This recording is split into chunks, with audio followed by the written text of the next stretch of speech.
Thank you very much, Raimar.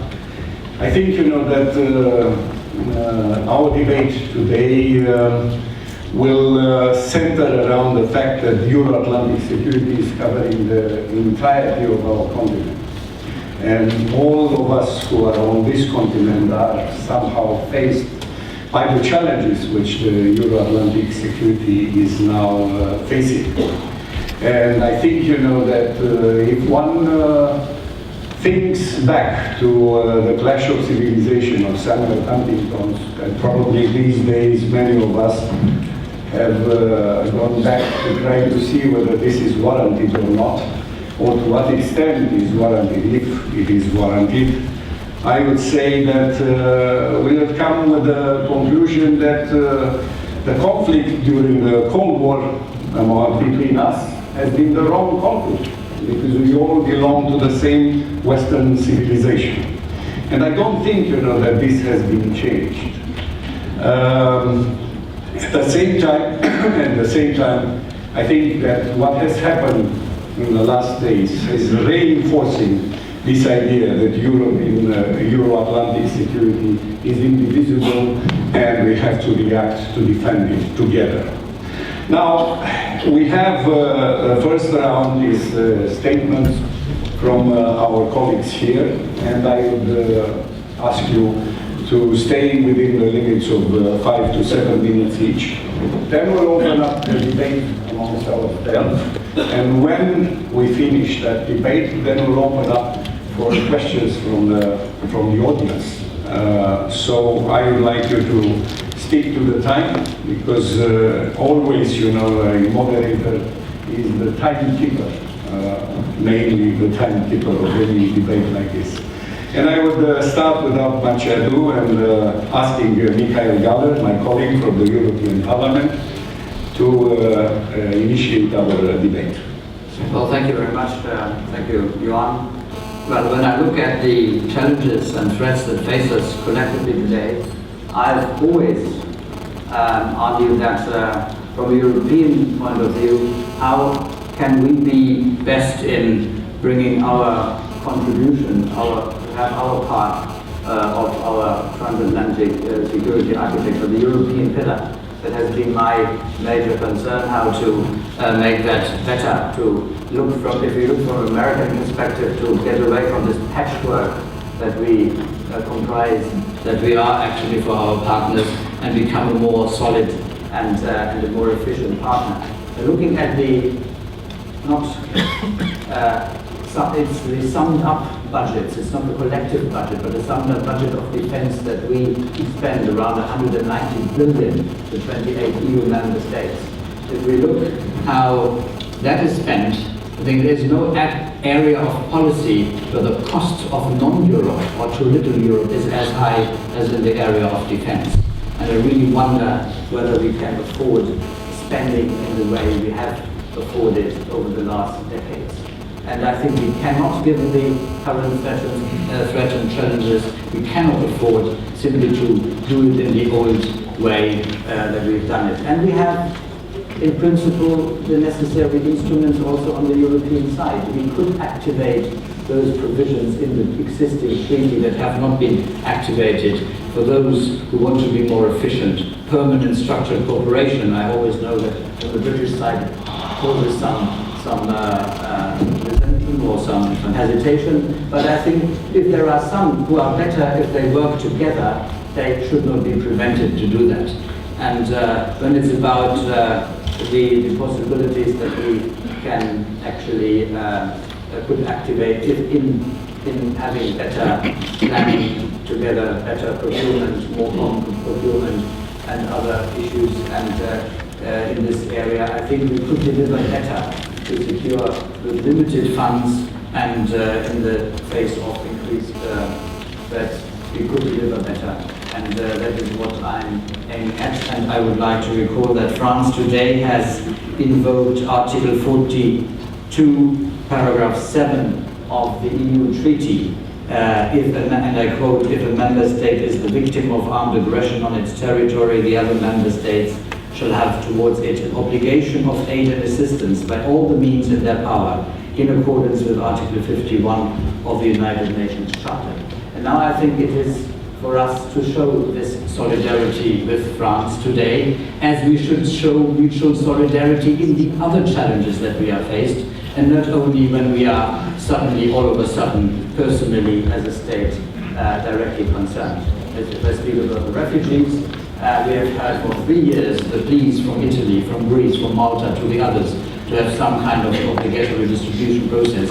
And now, as my country, Germany, is directly concerned, now we join this choir, but we should have to be more credible and to have more reaction from the partners. We should have done it before. And accordingly, I would say, now it's the time to be solidaric with our French partners, also on the hard issues, or the hardcore issues, and not to try to, and I say that to everybody, not only to my own country, not only in some side effects. So I hope that time is ripe and mature now to do the utmost that we can to deliver on our security needs. Thank you. Well, thank you very much. Now, Deputy Minister Meshkov, you have the floor. Thank you, Mr. President. Of course, during the debate, I will respond to Alexander if you want paragraph by paragraph. But first, I would like to make some other comments. Problems in relations between Russia and the West are not new. They have been accumulated for years. Attempts of our Western partners to bring the current crisis down to the events of the last year and a half, 2 years, namely about the crisis around Ukraine, are a dangerous self-delusion. This crisis only marks the culmination of the Western policy of the past quarter century, aimed at preserving its domination in international affairs by all means and extending the geopolitical space under its control, ignoring the legitimate interests of Russia and not only Russia. But I don't want to speak about all this now. With pain, I have to confirm that the tragedy which took place with the Russian plane over Sinai several days ago, it was a terrorist act, it was a bomb, and the material used, it was not the Russian-made material, so we can understand what we're talking about. 224 persons lost their life. All of us, we are condemning the Paris tragedy and others terrorist acts which took place recently.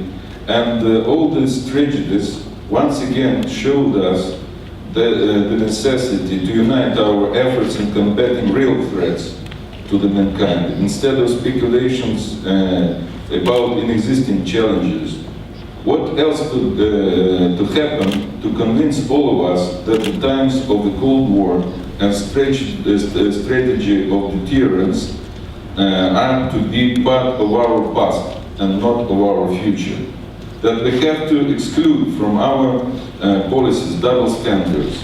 Real threats come today not from states, from failed states, from terrorist caliphate and organized crime, including narco-traffic. All these challenges, threats, are real. And today it's not the time for blaming each other, it is the time for common action, as it was done with the Iran nuclear program, as we propose to work on Syrian crisis. By the way, Alexander, we were asking NATO to give us sites which you prefer us to bomb in Syria, and the sites which you prefer that we want to have bombed. People from the opposition, some military opposition groups, they gave us this data, but we never got this data from NATO countries. So you are welcome, and we'll use in our military operations. We should seek common ground, strive to negotiate and find compromise. Our basic assumption is that the Helsinki Decalogue of principles regulating state relations is still relevant. It's essential now that we implement these principles in full and without different interpretations. We are to agree on specific approaches to the harmonization of changes in the configuration of existing military blocs in Europe, as well as a substantial cooperation between them. Our proposal to negotiate a legal binding treaty on European security, which guarantee equal levels of security and not exclusive levels of security to all of us, is still on the table. The same is true with our ideas how to find a way out of anti-missile impasse. The economic dimension of security is of equal importance. Harmonization of integration processes in the Euro-Atlantic region and Eurasia, the so-called integration of integrations, has long gone beyond academic debate. This area has accumulated a huge potential which can no longer be ignored. Such a task could be quite successful tackled with the OSCE economic and environmental dimension.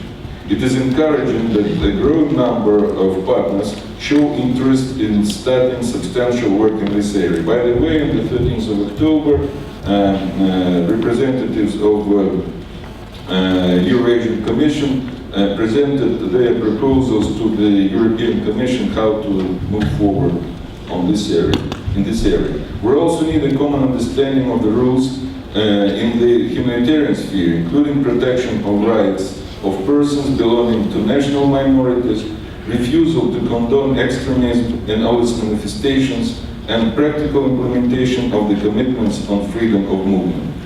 Today, instead of questioning where we need a relationship with each other, we have to determine what kind of relationships do we really need.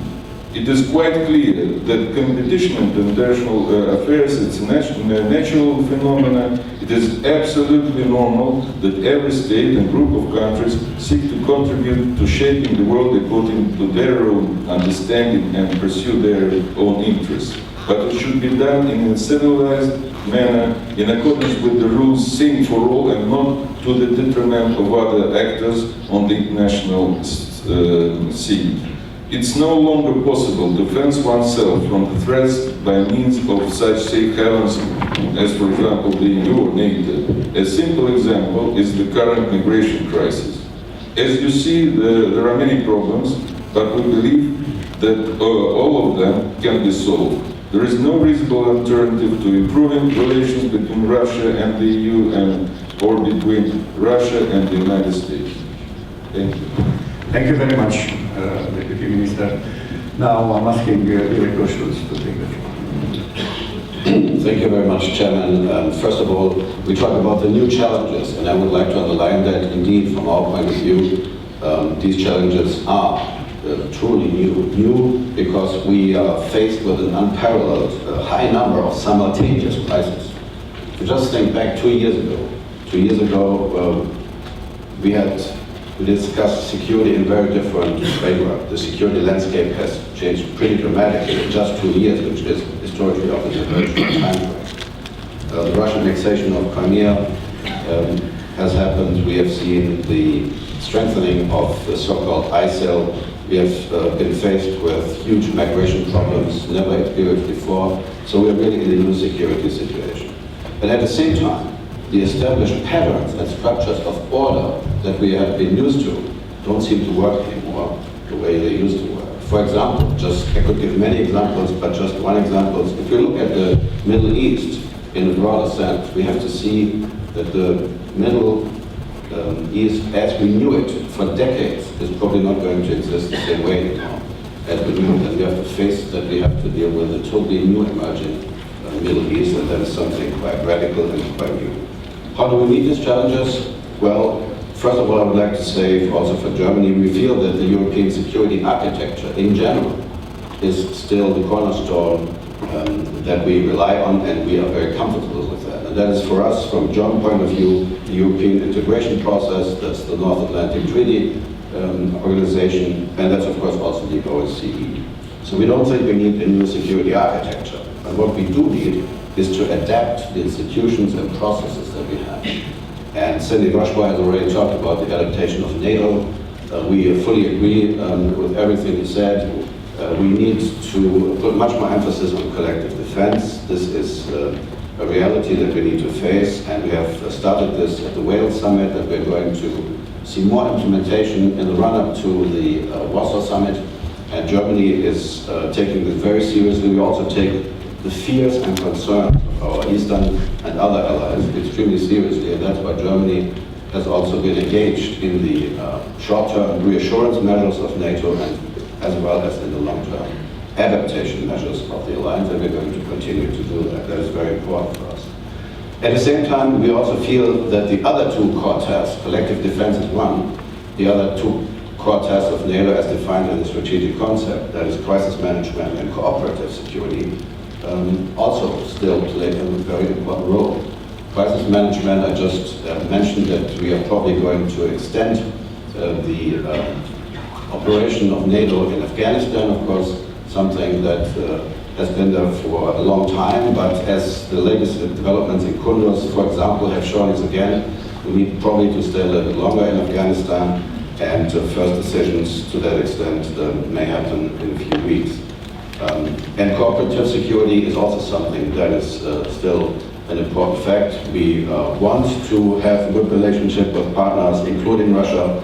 This is at the moment a little bit difficult because we totally disagree with Russian behavior in Ukraine and around Ukraine, but we have not given up this goal that we want to achieve. And just a few weeks ago, we celebrated here in Berlin the 25th anniversary of the 2+4 treaty. A very important treaty for Germany, a very important treaty for Europe, I think a very important treaty for the world. And this was a treaty that gave Germany full sovereignty, contributed to overcoming the division of Europe and ending the Cold War. And we feel this was a very fine example where we all worked together in an extremely positive and constructive way. The two Germanys at that point, the United States, Russia, Great Britain, and France. And we feel this is a good example because this basically restored German sovereignty. But of course, what we would like is that we work together again, but then also granting other countries the sovereignty that they deserve, because we are very ready to accept and acknowledge Russian legitimate interests, but we are not ready to accept that these legitimate interests would mean and entail that some nations would have a limited status or level of sovereignty. That's something that we cannot accept because the principles that we still adhere to are the Helsinki Final Act, you have mentioned that yourself, and the OSCE Paris Charter, and these principles we feel are the right ones. The EU is also adapting to the new security landscape. As you know, the EU will come up with a new global security and security strategy in summer next year, and I think that's the right place and time to take the right decisions. And final word on the OSCE, also the OSCE, Lamberto Zannier will talk about it in more detail, has re-emerged as also an important operational player in European security. We welcome that very much.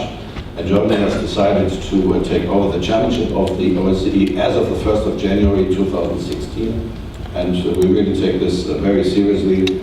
And what we want to try to do, we don't know whether we succeed, but what we want to try to do is to give a lot of emphasis on these principles in the Helsinki Final Act and the Paris Charter, and we really want to try to recreate a serious dialogue, because that is something we feel is lacking today, that we exchange our positions, and we know your positions, you know our positions, but what is really lacking is a serious dialogue about the real root causes and the real motives. And as Minister Steinmeier put it at the last OSCE ministerial, we are convinced that the equation monologue plus monologue equals dialogue. That just doesn't work. We need to get to a serious dialogue if we want to make any progress. Last point on German contributions to the new challenges. I could say many things about it, just two or three selected points. One is, you know, that we together with France have also have been working very hard to make some progress in implementing the Minsk agreements. This is an agreement that is certainly far from being perfect, but it's the best show in town, and we still feel that it is important. We have made some good progress in the last weeks, I would say. Now in the last days, we have again seen some incidents that were unfortunately very negative, but we continue to work on this and hope that this could provide a basis for engineering a political dialogue on this issue. And maybe last point on ISIL, the so-called Islamic State. Germany is also quite active on this. We do not participate in the military operation directly, but what we do is very substantial. We do basically two things. On the one hand, we have provided and are providing weapons, lethal and non-lethal weapons, to the Peshmerga in northern Iraq, so that they are empowered to fight the so-called Islamic State, which is very important. We are also training the Peshmerga in northern Iraq. And then there's also a civilian aspect that I think is often underestimated, and that has to do with stabilization within Iraq, because whenever you retake territory that was formerly held by ISIL, it's very important that the people who live in that area see that some immediate improvements of their living conditions happen, and that's what we are engaged in. We are heading a so-called stabilization group where we look into measures how to do that, and at least there are some first good examples. I'll give you one. In Tikrit, that was formerly held by ISIL, that has been retaken now by Iraqi security forces, and by now 70% of the people who had fled Tikrit are by now back. I think that's also an important aspect, and we're working in that direction. Thank you. Well, thank you very much. I would say, you know, that monologue after monologue certainly is not a dialogue, but simultaneous monologue is neither. So we should try to respond to each other. This is really a dialogue.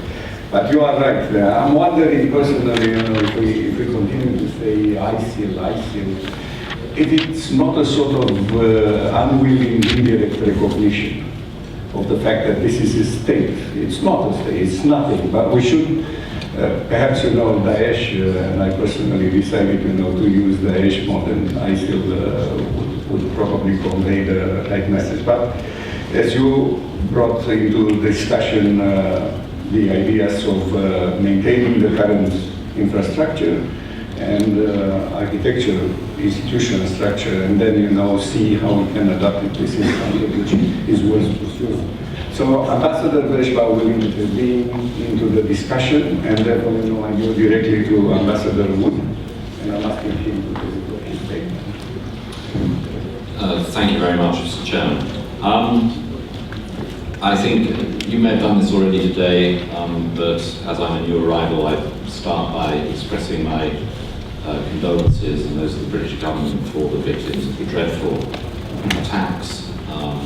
Interesting to have the confirmation of the Russian assessment, our own preliminary assessment of the air crash in Sinai was that it was a terrorist attack. So condolences to the victims of the Paris attacks and also the Sinai bombing of that aircraft. And as a result of those attacks, of course, we have the terrorist threat very much on our minds today. I agree with much of what has been said by the panel so far about that, but I think I'll start with something that I don't agree with. I think it is dangerous if we start to look at this threat as evidence of a clash of civilizations. It's dangerous for us to forget that ISIL, whatever we call them, clearly they're not a state. We shouldn't really regard them as anything other than a sort of murderous death cult. But it's clear that they are an organization that threaten our values, and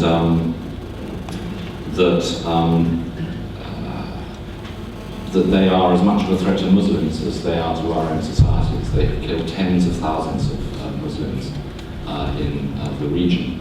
And meanwhile, we have societies with large Muslim communities within them. We are already in Britain, here in Germany, in the United States, we are already multicultural societies with, if you like, representatives of many global civilizations living together. So it's actually, I think, quite a dangerous image to have in our minds, and I applaud the statements of politicians, including here in Germany, who have urged in the public debate these issues to be separated. For example, the issue of refugees to be clearly separated from the issue of terrorism.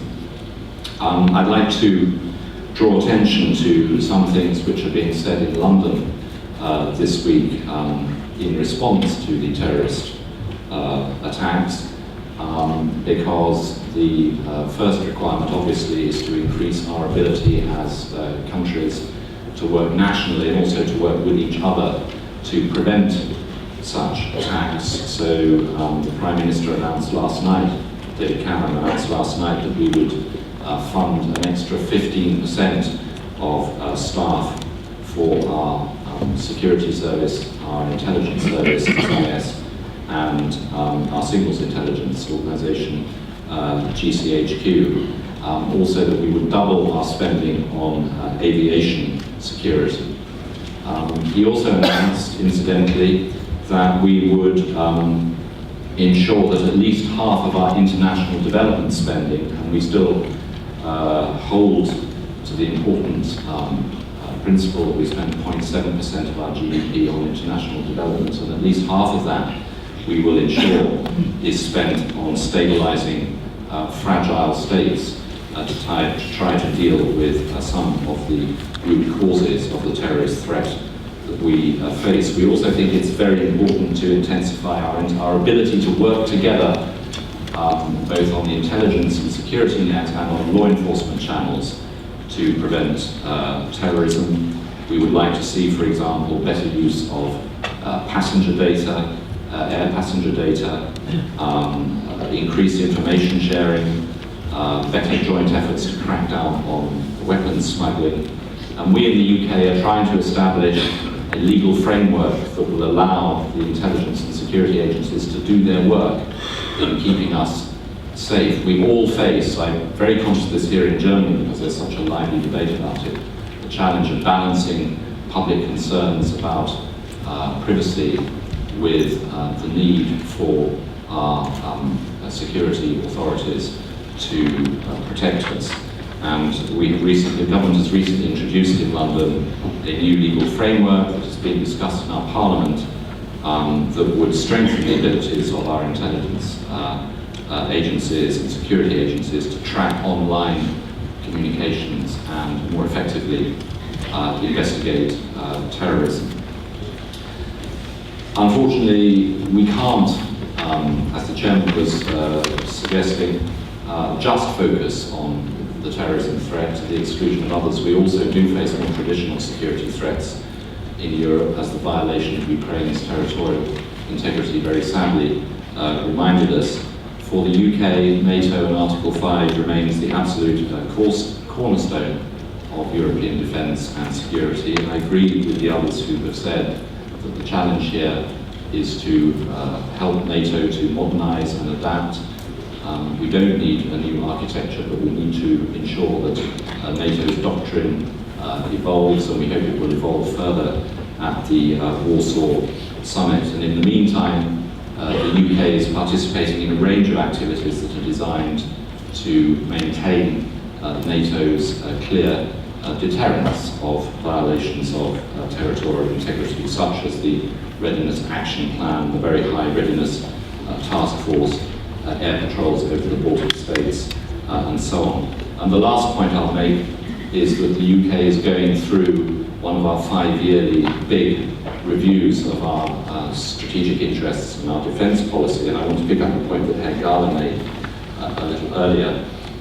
In fact, the UK is keen to strengthen its ability to operate with other countries, with key partners in Europe and in NATO. We're not doctrinaire about it. You know us, British, we're very pragmatic actually in our approach to such matters. And the concept, announcements will be made over the next few days, and the new defence the new strategic defence review will be published, I think, next week, but it will be built on an important concept of international by design, that our military capabilities should be developed in a way that makes it as easy and as quick as possible to mount joint operations with our allies, whether in a European context or in a broader NATO context. Thank you. Thank you very much, Ambassador Wood. Now I will ask Ambassador Zannier. Thank you. And my starting point will be similar to some of the others. Is security has become much more complex. Geopolitics is back, but at the same time we deal with regional and global challenges.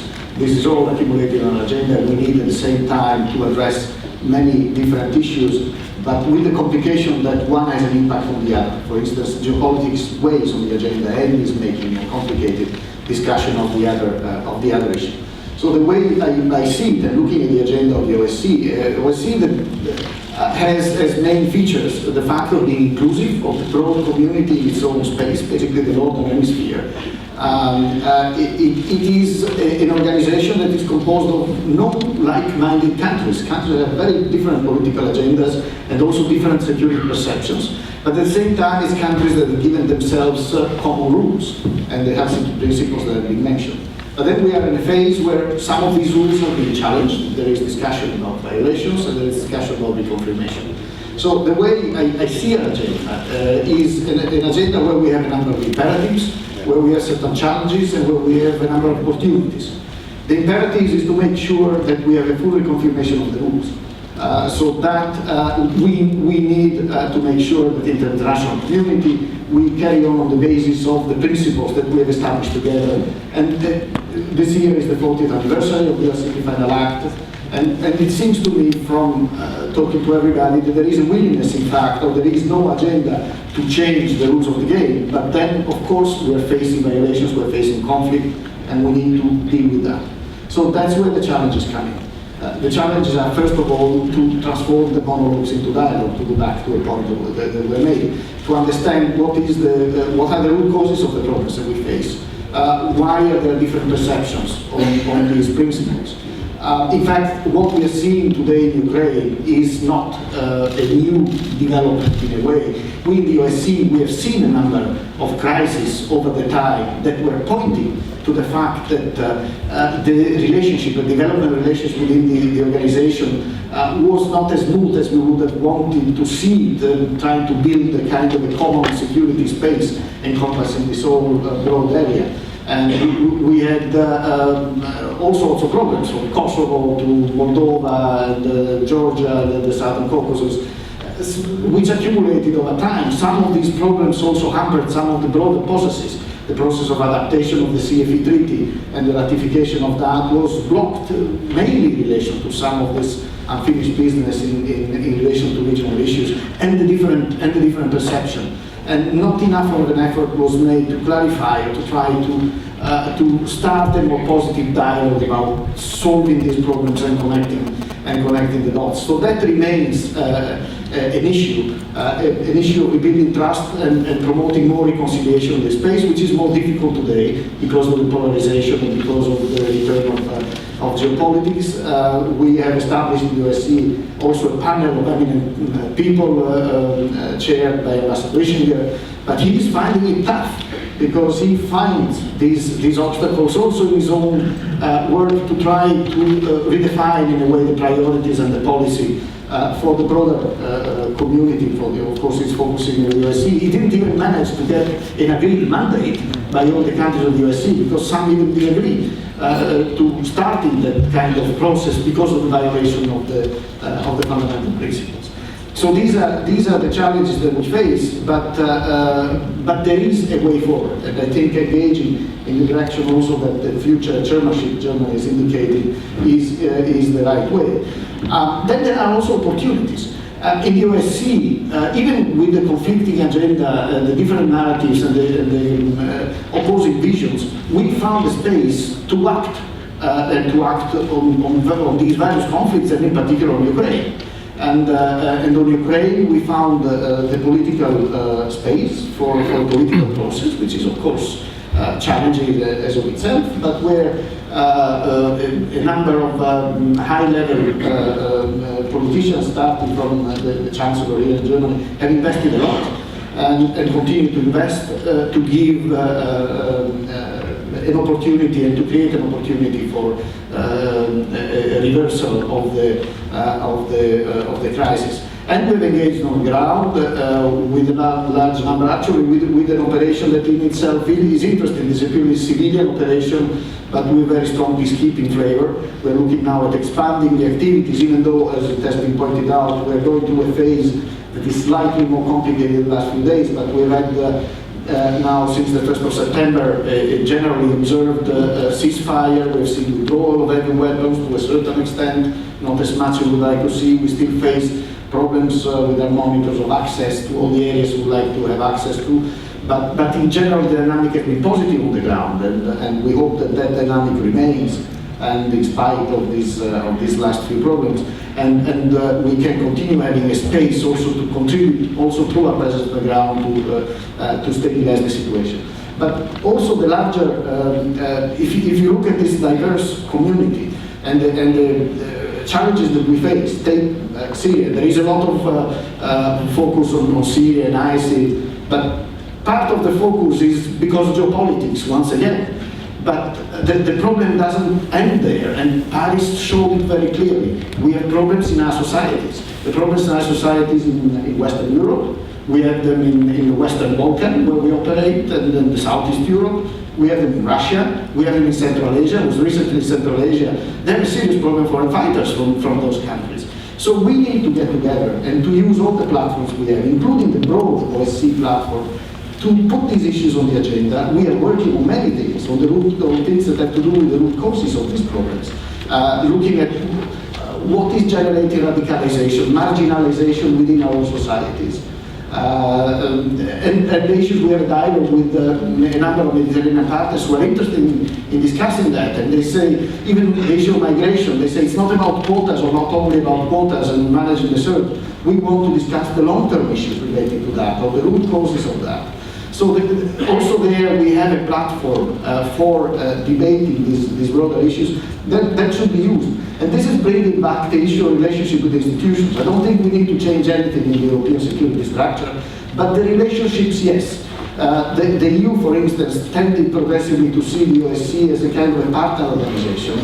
In future, it should see it again or more as an organization within which it acts as a player on its own, and that it can use to pursue its own objectives. And therefore, the OSCE could be a useful platform for the OSCE to address and to advance some of these policies. For instance, in the OSCE, we have adopted, it's the only regional organization managed to adopt the CBMs on cybersecurity. As a result of a very complicated debate, because there's a very different vision of internet governance in various countries, but still we managed to do that. So in some areas we can use the inclusiveness of the OSCE to also advance the global agenda and include some of these issues that are broader and go beyond the geopolitical kind of agenda, also as part of the security agenda of the region. Well, thank you very much. I think that we have already a rich agenda to really start debating amongst ourselves. And because Ambassador Vershbow has been very patient listening to everybody, I would ask him to start this debate.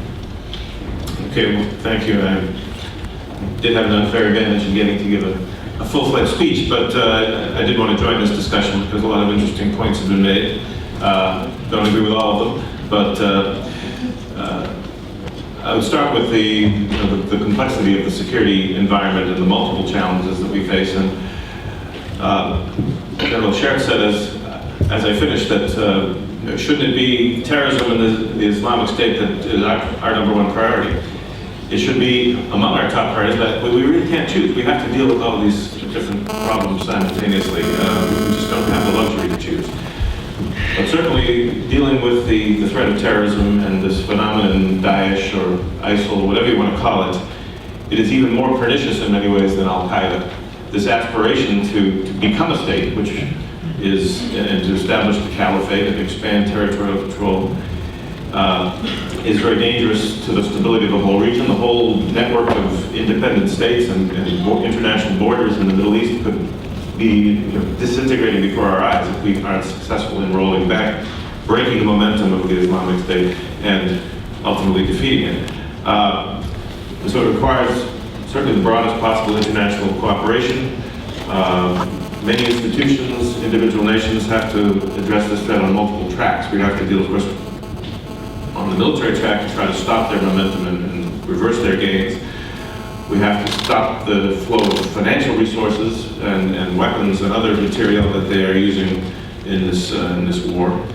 We have to build the capacity of legitimate governments in and around the region to build up their own security capacity, build up the strength of regional institutions so that these countries can fend off the threat themselves.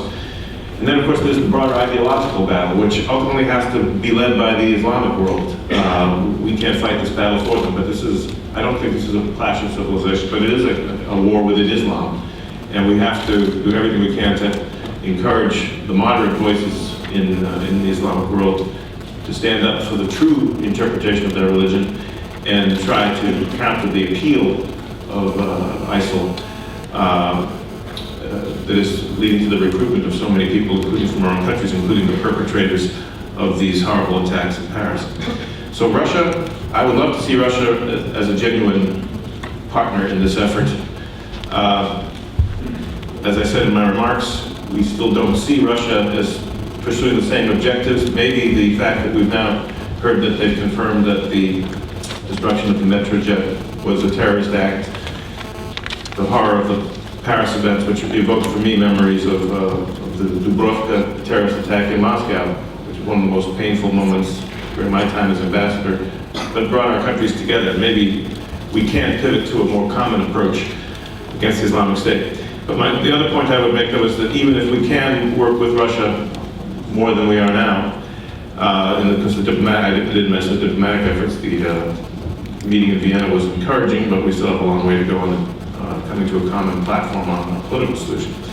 But even if we can bring our positions closer together, that doesn't mean we should give Russia a free pass on what it's done in Europe, and specifically its violations of the territorial integrity and sovereignty of Ukraine. This would ultimately be a devil's bargain, I would argue, and we must resist those who are advocating doing that, not only voices from Russia, for whom it's predictable, but voices within our own countries who are suggesting that we should basically accept a doctrine of limited sovereignty of Ukraine in order to fight the global threat of ISIL. Aleksey talked a lot about double standards. We'll have a private meeting, we can debate this more one-on-one. But it's a simple fact that Russia signed up for the Helsinki Final Act and many subsequent documents in which it swore to respect the sovereignty and territorial integrity of its neighbors, yet it doesn't exercise that respect in practice. And it's not just Ukraine that has seen its sovereignty violated, it's Georgia, Moldova. This is the double standard that we don't accept, nor do we accept the false narrative that justifies all this, that we've somehow been conspiring to weaken and destroy Russia for the last 25 years. When we engineered the transfer of 3,000 nuclear warheads from Ukraine to Russia, was that weakening Russia or depriving Russia of its status as a global superpower? Membership in the G8, World Trade Organization, of course, all the assurances we gave at the time that NATO enlargement began, which we've honored to the letter. We have established a single base on the territory of new member states. So the false narrative to justify all this is no less credible than these charges of double standard. But I will stop there. I could get carried away on some of these points. Okay, thank you very much. So, friends. First of all, when we are talking about dialogue or monologue, since practically 2 years we have only monologues. Because NATO and EU have frozen all dialogues which we had. It's one element. Second element, by the way, among those things which were postponed was our cooperation on the anti-terrorism, including the experiments on the hardware, how to tackle this issue in the cities. By the way, the last experiment, it was made by us together with NATO in Paris. Then everything was put on hold. Who threatens whom? Let's be, we are in Germany, you are concrete people. The combined military budget of NATO countries, $1 trillion. Russian military budget, $60 billion. 17 times less. We were talking about 2 + 4. I see here a lot of military people. They understand that hard security is a very important element. And by the way, a last claim in the history of the Cold War was the withdrawal of Russian troops, 330,000 from Germany, 10,000 of tanks, more than 1,500 helicopters and planes. People are complaining about the security of Baltic states. 250,000 troops were withdrawn from Baltic states. We were discussing today anti-missile issues and that a new site is going to be in Poland. Of course, to combat the threat from North Korea, the best place is Poland to put anti-missile defense. But I have to make you to remember that we withdrew 20 ballistic missile systems from Poland at that time. Instead, we get now this new positional site in Poland. So who threatens whom? It's for you to judge. Who bombed for 78 days ex-Yugoslavia? I participated in negotiations on the Security Council resolution 1244, and both of them I talked recently with our ex-minister, foreign minister, Mr. Ioan, and he talked a couple of days before with Madeleine Albright, and she confirmed to him that never, when we were working on this resolution, which put the end to the war in ex-Yugoslavia, we never were talking about the independence of Kosovo. Who gave them the independence? Without referendum. Without any referendum, it was given. You were protecting Milosevic for 10 years from 1999 to 1990 in his deeds against the Kosovars. And there were 90% Albanians who were like in an apartheid regime. They were kept by this Serb minority in this way. And you blocked any resolution in the Milosevic, he always was as Saddam and as Assad. He was your client, not our client. He had always a very difficult relationship with Russia. Now let me finish because it was echoed several times Crimea. I'll give you only 3 days. You judge yourself. I'm not trying to convince you in anything. On the 20th of January of 1991, Crimean people voted for their independence from Ukraine. Voted for that independence 93.26%. 1991.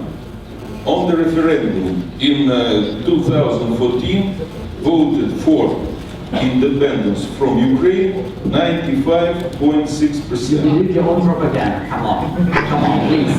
I mean, we are not That's my case. So I'll give you only the data, and you get to judge. I'm Yes. not making the propaganda. And you have to make your judgment. yes, I mean, I do not want, the last thing we all want is to transform this into another battle of the monologues in respect to what has happened. I think, you know, that we should try to value the moment in which we are, to see whether we can really build upon it, try to find solution to the problem still lingering on. Because I think, you know, that what, and I'm speaking as one, you know, being in between Western Europe and Russia, I think, you know, that what is really preventing us to really discuss in earnest with each other is the hemorrhage of trust, which has happened vis-a-vis, you know, after the actions in Ukraine, in the Black Sea. And then, you know, it's very difficult. We have to rebuild trust very rapidly, probably more rapidly than the way we lost it during those, if we want to be efficient facing the challenges which is confronting us. But certainly we can come back on that. And I would like Ambassador Wood to take the floor, and then, you know, we'll make the tour. Just a brief observation, kind of personal observation really. I'm 54 years old and I grew up under the shadow of the Cold War, and it was a deeply insecure time in our history in Europe.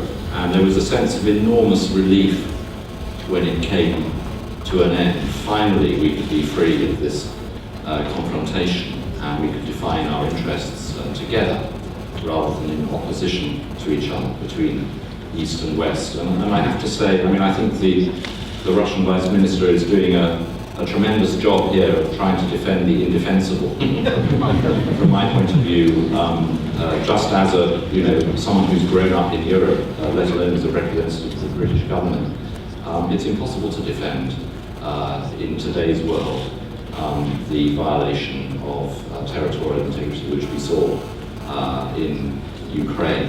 And it's, I just think it's very sad that a country which we want to be partners with, essentially, still to a certain extent appears to define its national identity and its interests in opposition to us in the West. What on earth? The EU never threatens anybody. How can anybody see the prospect of Ukraine moving closer to EU membership as fundamentally threatening to their national security? It completely overlooks the fact that Ukraine is full of people who now live in a democracy, and they look to their West and they see tremendous prosperity in Poland compared with what they enjoy in Ukraine. And naturally there's a strong political movement in Ukraine towards getting closer to the EU and the prospect of EU membership. This is not some Game of Thrones that we're playing now, where there are lots of obedient peasants in various places in Europe who will sort of dutifully follow whichever machthaber, whichever leader comes to stand over them. This is a democratic country. Now the idea that closer association with the EU fundamentally threatens Russian interests, to our way of thinking, is absurd. And it's very sad that it has driven this completely unnecessary security confrontation in Europe. That's fine. Thank you very much. Yeah, I have 2 points. The first is about this debate that we started around the principles, and I side with no hesitation along with those who say that there should be no erosion of the principles, and we need to stand by them and call any violation by name. But then this doesn't mean, you can't resolve any problem by just pointing to the principles and say, self-determination should prevail, that's the guiding thing, as opposed to territorial integrity. We have seen situations where, in fact, territorial integrity has been violated. We have seen situations where security is not being respected, and those things have to be called by name. But then a dialogue on the reasons of what's behind also at the same time should take place. Rebuilding trust will be very difficult in any case in this circumstance, but that is the direction in which we should try to move regardless, and then we'll see whether this political dialogue can generate progress to address some of the situations on the on the table. Just sitting back and accusing each other won't lead us anywhere, and will leave us divided at a phase where we also face common challenges on another part of the agenda. The other point I had was the issue of radical Islam. Just to spend a word of full support with Sandy Vershbow. This is an issue where the Muslim countries are really on the first line. It's their fight, first of all, and it's for us also to side with the moderate voices there and to urge them also to take a strong position. And they actually are coming, we see them coming to us. We had a security day on countering violent extremism, but also developing intercultural dialogue, where the Arab partners were coming to us and telling us, we want to be all together united in condemning radicalization, violent extremism that has nothing to do with Islam. And so we need to hear more of that, publicly and from them. I totally agree with you. Daesh is not representing the Muslim civilization, and they are not civilized according to our standards. And therefore, you know, the fact that we practically now have to integrate a large number of Muslims within our communities in a way which would allow us to continue our way of life is also an indication that there is no general clash among the civilizations.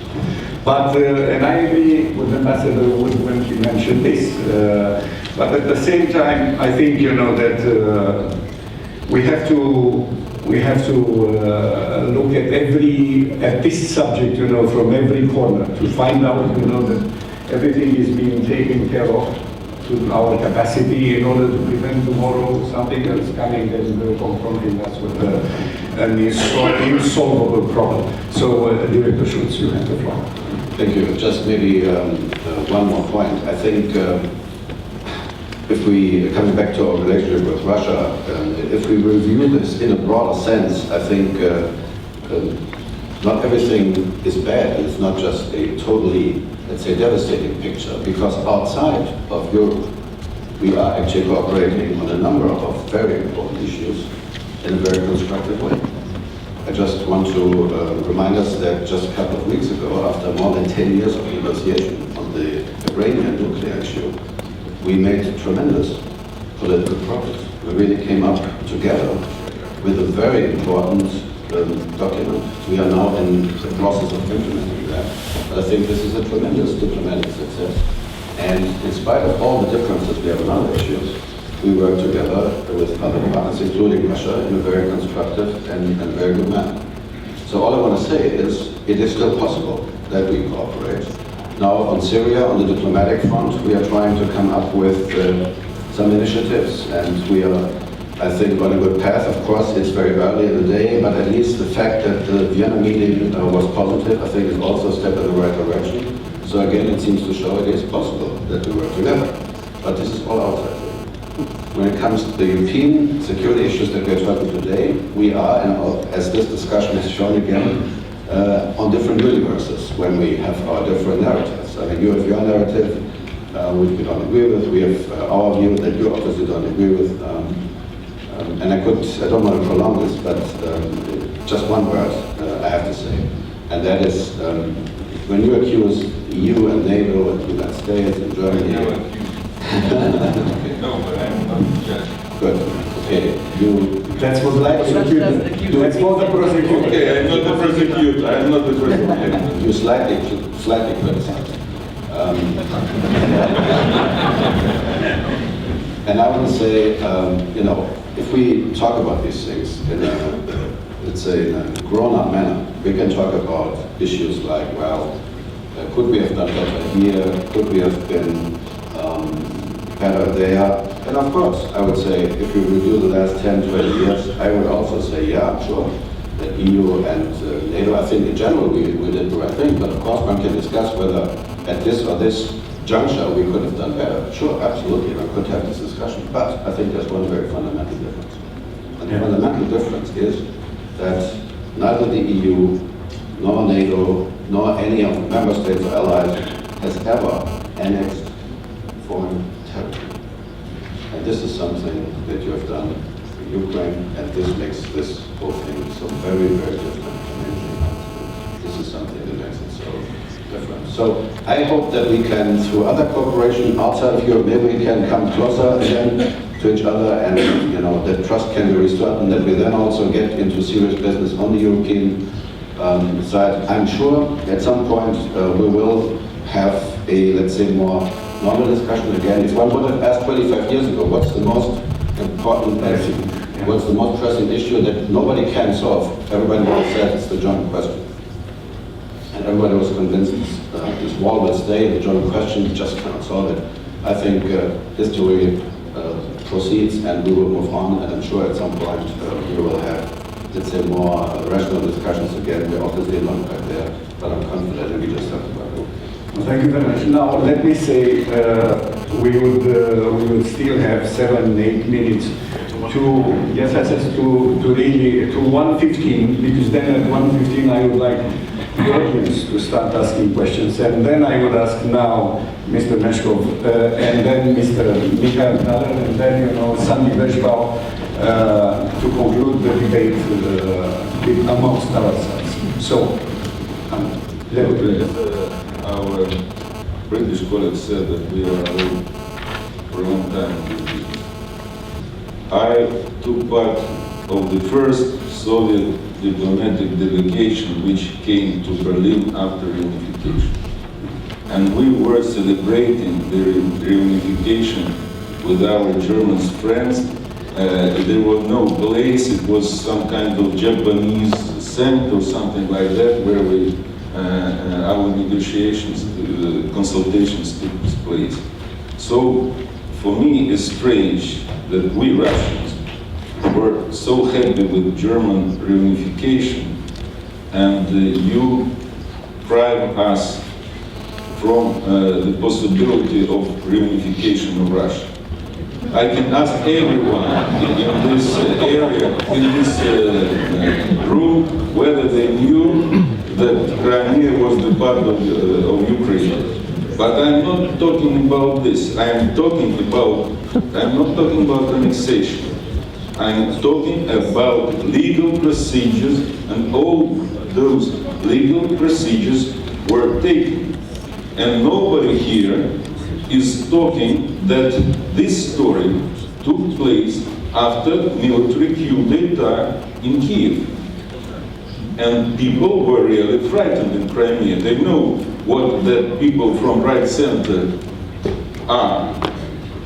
Of course, our German friend, he can't tell it here openly. But you ask him privately, who delivers more on Minsk agreements among those who are there? Who made more for moving this forward? Ask, because, and by the way, I want to stress several times a great job which is done by Germany, and they continue to do, and France, in the Minsk format. We, Lamberto knows very well that we support actively the OSCE involvement and the work of the special monitoring mission. We were supporting from the beginning to go up to 1,000 monitors. We don't want propaganda. We want a real facts. And special monitoring group, mission, look at their day-by-day reports, and you'll find out that there are no saints in that area.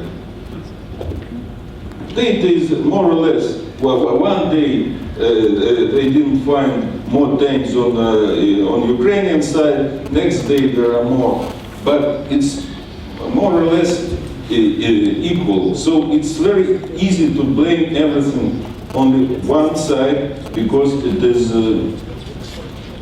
so it was decided. But let's people make their own judgment. Okay, thank you very much. Mikhail. Well, I think it's really tragic, the discourse that we are witnessing. I mean, this whole European integration and cooperation process is not a zero-sum game. It's a win-win for all who participate, including Russia. The prospects that we have had since the beginning of the 90s, this free trade area from Lisbon to Vladivostok, it has all been on the agenda, and we have consequently worked in this spirit, and also treated Russia and Ukraine evenly over many years with all the arrangements that we have had, including then the cooperation and WTO and modernization partnership, which we have offered, like in German we would say, like sour beer to you, to take it up, to be fit for this cooperation that is all envisaged within a future free trade area. As one example only. Unfortunately, you perceive it still as all these integration processes as a zero-sum game. So when we enlarge, be it with EU or cooperation with association, you lose. That is, yes, yeah. Give me the answer. Why EU said to us, and I was already the Deputy Foreign Minister, my predecessor, he was in the beginning of this process, said to us that the association agreement between EU and Ukraine, it's not our business, although we were in the free trade zone with Ukraine. And we were never involved in negotiations. It's all free trade areas you can in any constellation combine. Free trade EU-Russia, free trade EU-Ukraine, free trade Ukraine-Russia. That is compatible. It's not this customs union that you're heading for. But my point is definitely that what we have seen in the run-up where we stand now is this unfortunate, but first of all, you should refer to the Budapest Memorandum from 1994, which is a staunch agreement that guaranteed the Ukrainian territorial integrity in return for their giving up their nuclear weapons. A good deal for all participants, I would say. You breached that blatantly, and my assessment really is, as we speak, that you can expect from us here that we would be happy to renounce sanctions and to come back to business as usual once you end this illegitimate quest on Ukrainian territory. And I think there is at any point this opportunity to seek other areas of cooperation outside Europe, as it was referred to. We are willing to do that, but we are not willing to accept that you curtail this will of the people in Ukraine, that they are heading for a European perspective. It has never been an issue, and that is interesting to know. In all the years of negotiating from 2007 to 2012, when it was initial, not signed, with Ukraine, not a single time has Russia ever complained about that. Every 6 months we have had a EU-Russia summit up to 2012. We have had numerous bilateral summits, not a single time, and there was an official statement from Barroso in public meetings, not a single time has Russia complained about it. Why should it complain? It's not directed against Russia. I mean, it is all for domestic reasons in Russia that you have seen that there is a civil society that does not accept any longer to be oppressed by the bunch of oligarchs in Kiev who have held the country from development. There is no oligarchs there, and the president is no oligarch. That is the people that we should have. But the people of Ukraine, they want another, I'm sorry. The people want something else. They want a European perspective because that's better for the nations. They've seen it in Poland and all the other countries. Well, I remember that, and I hear these accusations, that we somehow were brought into NATO forcefully, or why NATO has accepted us. Actually, we wanted it. We wanted to get into NATO, and the title of my book, in which I wrote my experience, is called "The Battle for NATO," because it was some sort of a battle, to get into NATO. So, these things look differently depending on the angle. But let me ask Sandy Vershbow. Aleksey, I have a few more things I have to at least, in a very kind of staccato fashion, respond to. But first of all, he said that we've frozen dialogue. That's not true. We have frozen practical cooperation because we couldn't continue business as usual after the annexation of Crimea. But dialogue, not the most productive dialogue, but it continues. My Secretary General's met several times with Lavrov. I see Ambassador Grushko. periodically, and I'm seeing Mr. Meshkov this afternoon. The problem is, and Aleksey and Meshkov himself said this in a recent press conference or interview, there isn't much to talk about. And this was unfortunately the case even before the Ukraine crisis. Russia pulled out of the CFE treaty, and we got nowhere on trying to adapt CFE. Then we had a dialogue on missile defense cooperation. Russia increasingly blocked that to the point that it was broken off. Non-strategic nuclear weapons, we wanted to just discuss transparency. Even better, maybe reductions, but that was of no interest to Russia. Now, in the period when the relationship is tense and dangerous and risky, we've suggested, can we at least think about risk reduction? But we get blown off of that subject as well. Strengthening the Vienna document, something that many allies have put proposals on the table so that we could lower the thresholds for exercises that require notification. Because Russia's exploiting loopholes in the old Vienna document. It's conducting snap exercises with no notice, sometimes as big as 150,000 troops. So that's about 5 times bigger than NATO's biggest exercise ever. So we need more predictability, but Russia doesn't seem to want to talk about that either. So the dialogue needs 2 to tango. But a prerequisite for dialogue is restoring trust. And one step towards trust is to do something very simple: tell the truth and not make things up and revise history 20 years after the fact about different events that have taken place. For example, the parallels that are being drawn between Kosovo and Crimea are completely specious.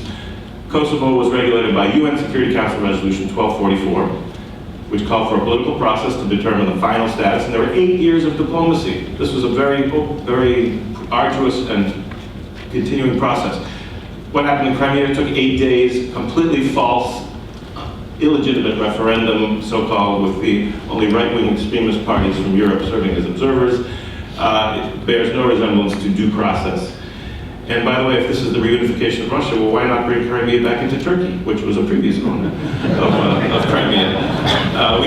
If that's the way we're going to treat European security and the inviolability of borders, then we're lost. But let me just finish, and then I want to come back to one issue.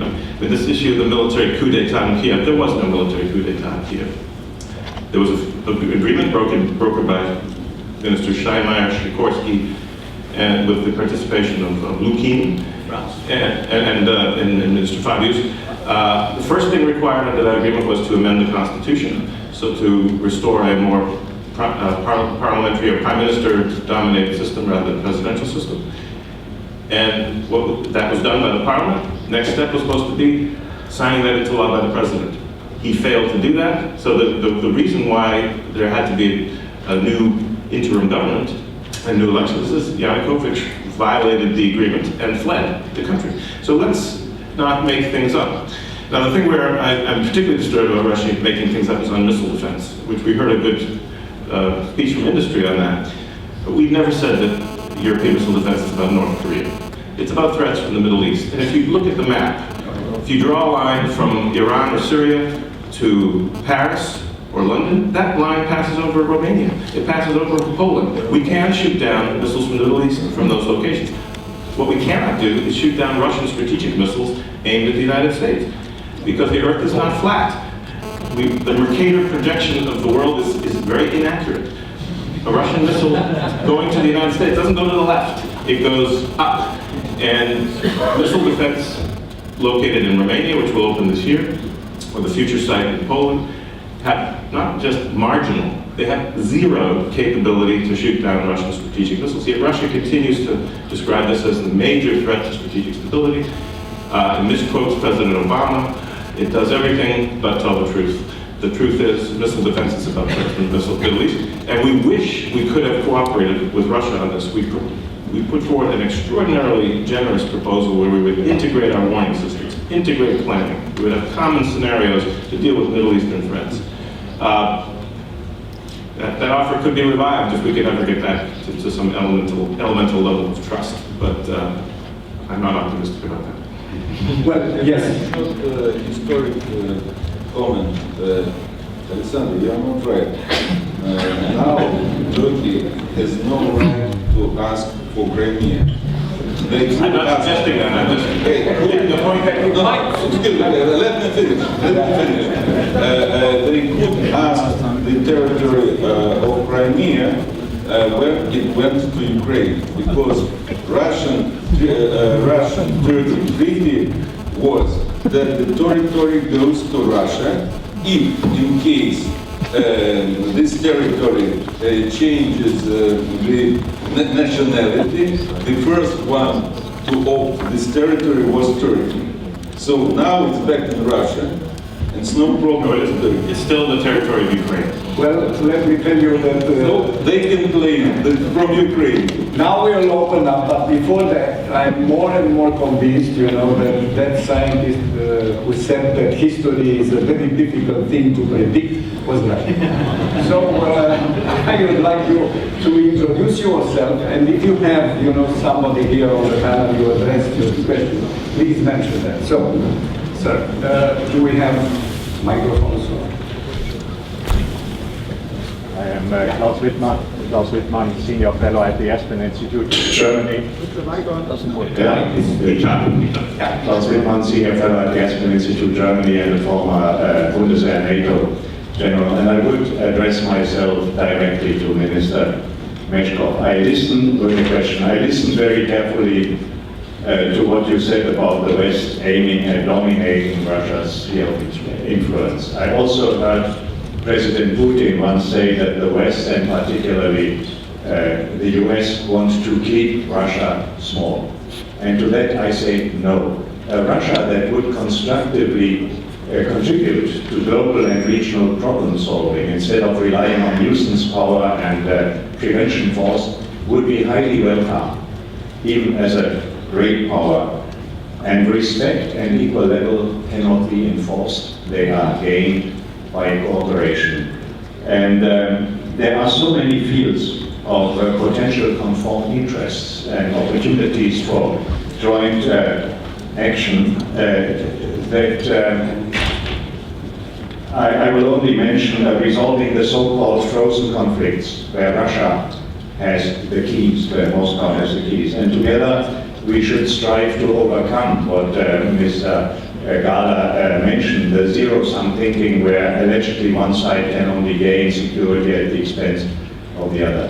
The day after tomorrow I will have the chance in Moscow at the Congress of Political Science to lay out some of these ideas, and as preparation I would like to hear your reaction and perhaps also the reaction of others, whether you see a chance to bring home this message of cooperative security to Moscow. And to Mr. Schulz, I only want to say Iran is the one positive counterexample.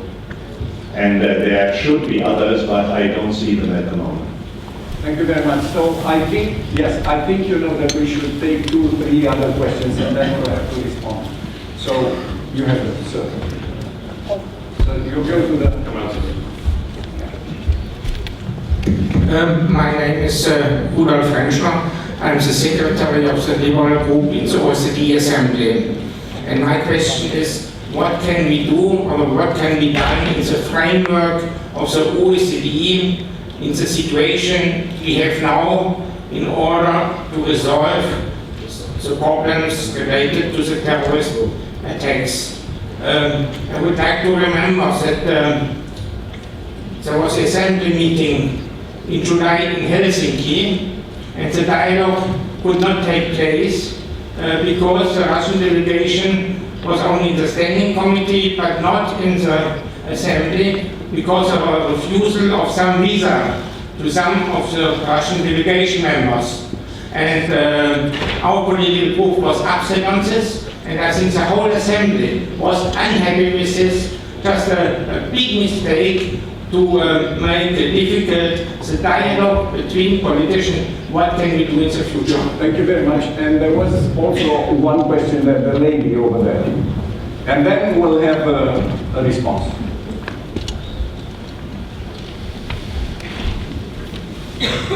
Hi, I'm Adrian. I'm from the University of Glasgow. I'm a postgrad student.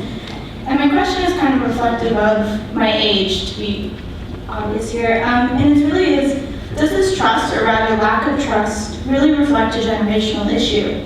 The scholars and politicians today addressing a rebuilding of relations grew up in the shadow of the Cold War.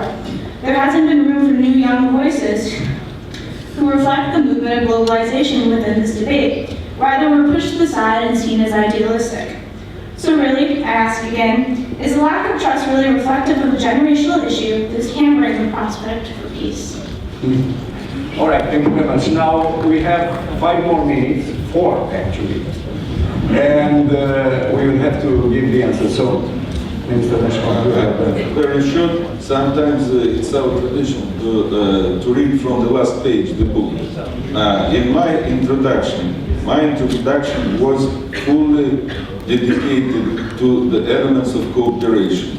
In the military field, I've said that we still proposing the Treaty on European Security, open one, where everyone can feel itself secure.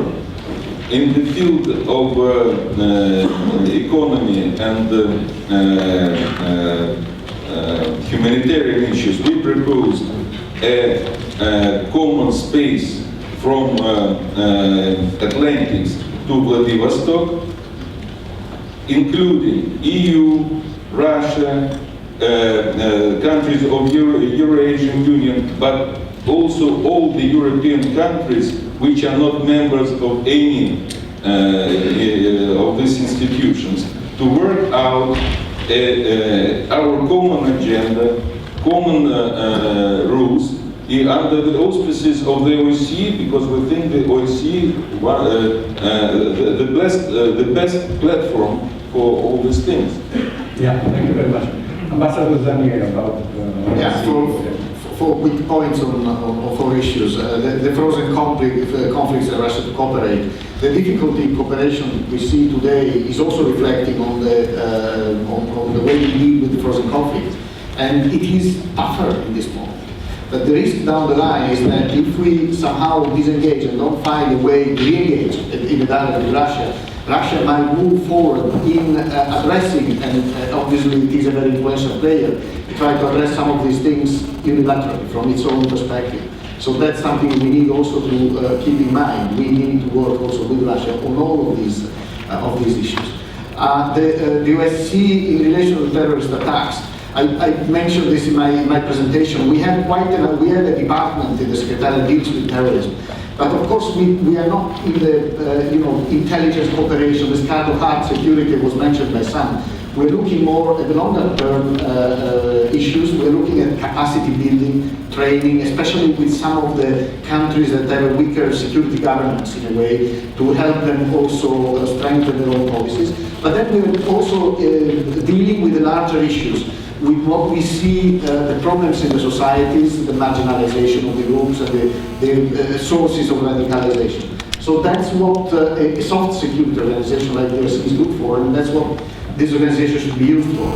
Helsinki was unfortunate, the way I see it. It was a pity, it was a celebration of 40th anniversary. That was about dialogue in difficult circumstances, interpretation by Finnish authorities of the application of EU sanctions led to that unfortunate situation. I see it as a missed opportunity. Finally, youth. We do work with youth groups. We have reports also that youth networks present to us, and we are trying to find also frameworks within which they can provide a contribution. One of the issues is that they look at the broader term, which is not surprising, longer term issues like climate change, and we would like to put them on the agenda of a security organization like ours. The trust issue is not specific to youth, I would say. But I wouldn't even refer to that angle because there are issues obviously there. It's a question of narrative, it's a question of how things are interpreted. Thank you very much. So, Ambassador Vershbow. Yeah. Well, first I would strongly endorse the point that trust and respect have to be earned, and a good test for Russia would be to implement the Minsk agreements in full, which includes holding real elections in eastern Ukraine under Ukrainian law, not like elections that used to be held in the GDR. But I wanted to address the young questioner at the end. We certainly want idealism. We need young voices. We need young people to think about careers in diplomatic service or other at parts of government to have a role in shaping the future that we all want. But at the same time, I don't think those of us who grew up in the Cold War are incapable of thinking beyond our upbringing. I felt the most rewarding part of my career was when I was a younger man, about 25 years ago, when the Soviet Union broke up and we thought we had this extraordinary opportunity to create a truly united Europe, something completely different from the Cold War. And I think we made a lot of progress in that regard. So the setback that we're now dealing with is very severe, and we have to be realistic about it. It may take generational change in Russia before we can really get back to a cooperative relationship.